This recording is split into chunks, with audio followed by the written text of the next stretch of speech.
sadly, things don't always work out the way we want them to or the way we intend them to, and that is exactly the shitty situation I am currently in with my plank-mounted Staghorn Ferns.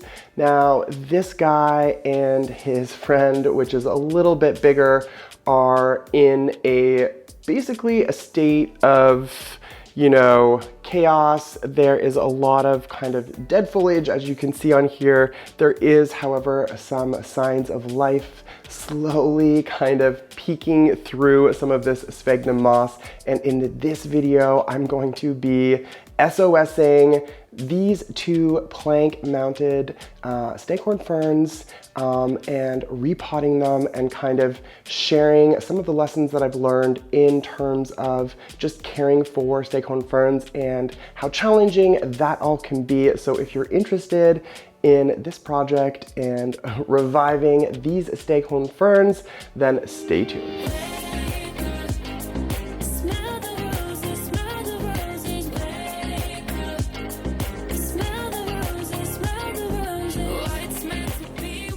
All right, guys, so these are the my two Staghorn Ferns. Now, as you can see, this one on my left is a little bit more mature, a little bit bigger, and looking less sad, less dramatic, and I would say generally looking a little bit healthier.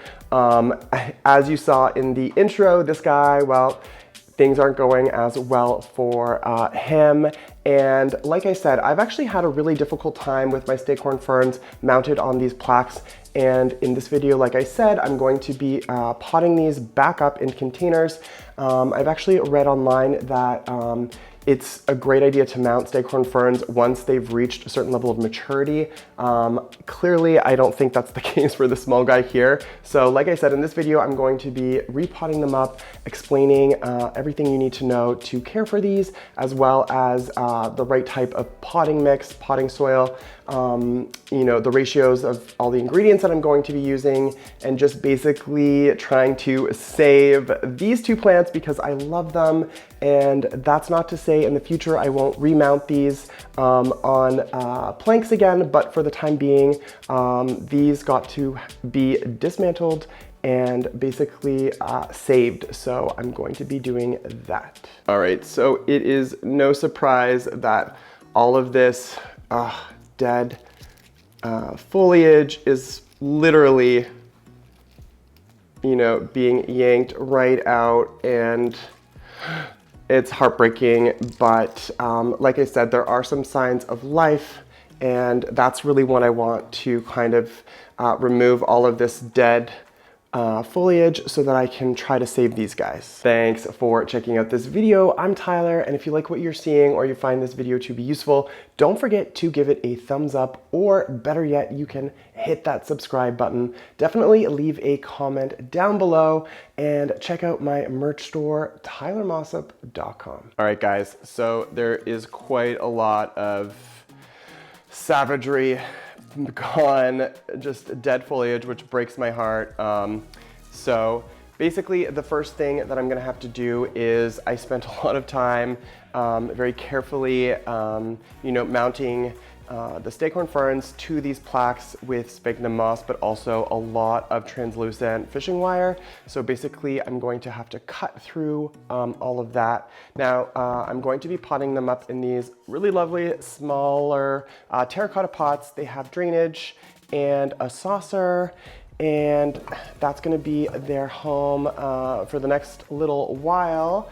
And I've already gone ahead and mixed up this soil mix. So I'm gonna come and give you a close-up of this and explain what it is I'm using and why. So guys, this is the mix that I'm going to be using. Now there's a few really important points that I wanna make sure that I mention. First and foremost, this is a series, or you know, a handful of ingredients that I've used. The really important part to mention is that it's all organic material. There's nothing beyond the materials that I've used that are inorganic. So I have some perlite in here, and I have some peat moss, as well as some composted pine bark. And that's basically virtually it. It's just those 3 ingredients, 1-to-1-to-1 ratio. And it's really important to keep it organic for the Staghorn Ferns. So that's why I've gone ahead and used this kind of soil composition. All right, guys, so I don't mean to complicate things, but I just want to highlight one little point. Now, pumice is obviously not an organic material because it's made from volcanic glass. That being said, it's not carbon-based. So I'm including it in this mix.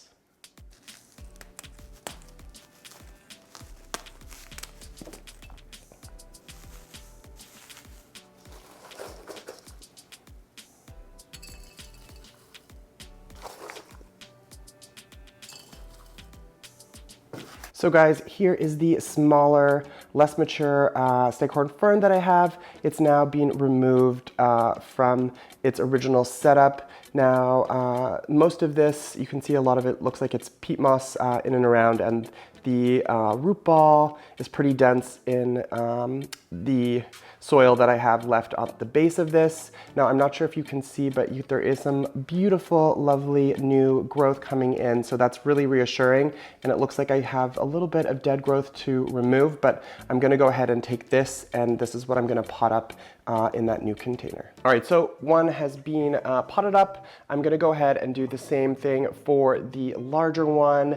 And then at that point, I'll be able to share some of the crucial care tips when it comes to caring for Staghorn Ferns, what I did, maybe where I went wrong, and what I could do differently and what I will be doing differently in the future to see these guys thrive and flourish. All right, guys, so here we are. They are in their new potted home, deconstructed, cut open all of the fishing wire on the planks, and repotted them in that soil mix that I shared with you guys. So here they are. Now let's talk about the light, water, humidity, temperature, fertilization kind of situation with these and where I think I went wrong. So I think my biggest problem was definitely water and humidity. They were really dry, crispy almost when I removed them from those plaques. And although these should dry out in between waterings, humidity and water are crucially important for Staghorn Ferns. So I think by having them in these pots, especially these terracotta pots, that will help them dry out once they've been watered, but also just kind of keep this whole little ecosystem a lot more moist and humid when they have been watered. So I'm gonna go ahead and water these basically right now, and then hopefully this will help.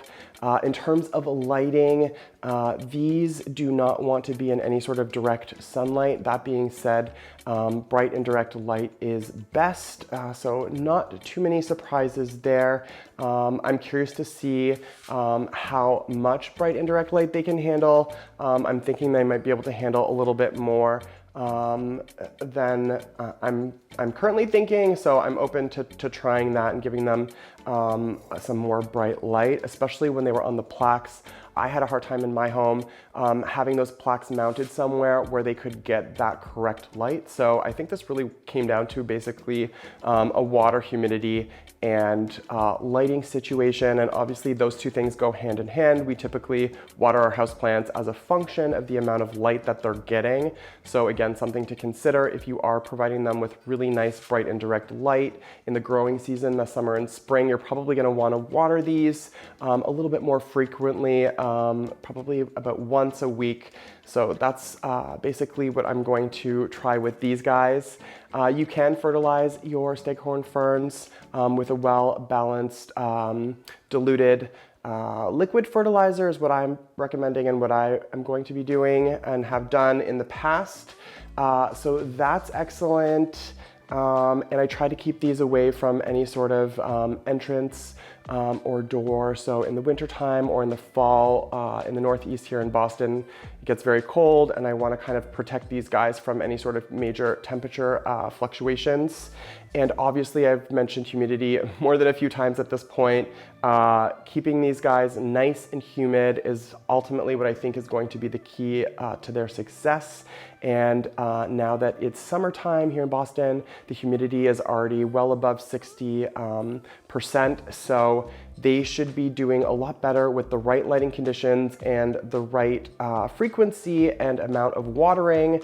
So let's hope that this is a game changer and that I can revive my beautiful Staghorn Ferns. I am hoping that these guys do make a great turnaround. If you have any advice or if you've had a similar experience with your Staghorn Ferns, of course, leave a comment down below. Any tips or advice that you've gone through or that you may have of course, are welcome. These are one of the houseplants that I've had less success at. I found them to be very tricky. So I'm really hoping that I can turn these guys around. But yeah, well, that's it for me. Hope you guys enjoyed this video. Leave a comment down below, give this video a thumbs up, and definitely hit that subscribe button. Miss you guys already. Until the next one.